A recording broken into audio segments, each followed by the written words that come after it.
PG&E taking some new steps to predict wildfires. There is now a special weather station in Oakland to help meteorologists with fire forecasts. KPIX 5 reporter Susie Steimle found out just how it all works. Susie? Yeah, Ken, I'm in front of one of those weather stations right now. They're putting 200 in place this year. There are 50 in place right now. This is one of them in the Oakland Hills. You can see, thanks to the wind up here, that anemometer is going. They measure wind speed, humidity, and heat. All of that data goes back to PG&E, and the utility says that could be life-saving when it comes to warning about wildfires.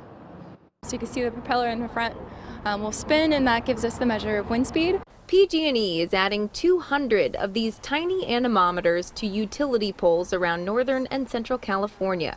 These weather stations will send back real-time data to PG&E. The hope is that they'll lead to earlier warnings for wildfires. We created the Community Wildfire Safety Program.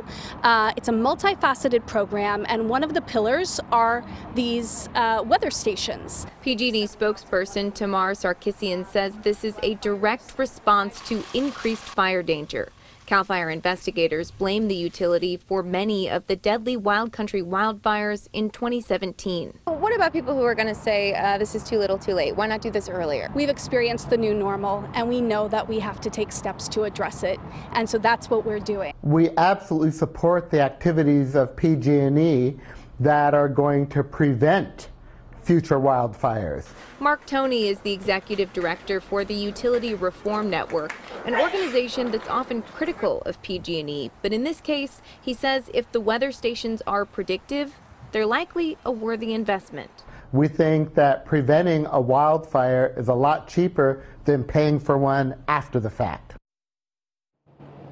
Rare to hear Mark Toney there complimentary of PG&E. What he is less complimentary of is a bill that's circulating in the legislature right now that could have ratepayers on the hook to pay some of PG&E's potential damages for the 2017 wildfires. What's more, the Chronicle is reporting that the assembly member who introduced this bill is related to somebody who works at PG&E. We will have that full story for you coming up at 6 o'clock.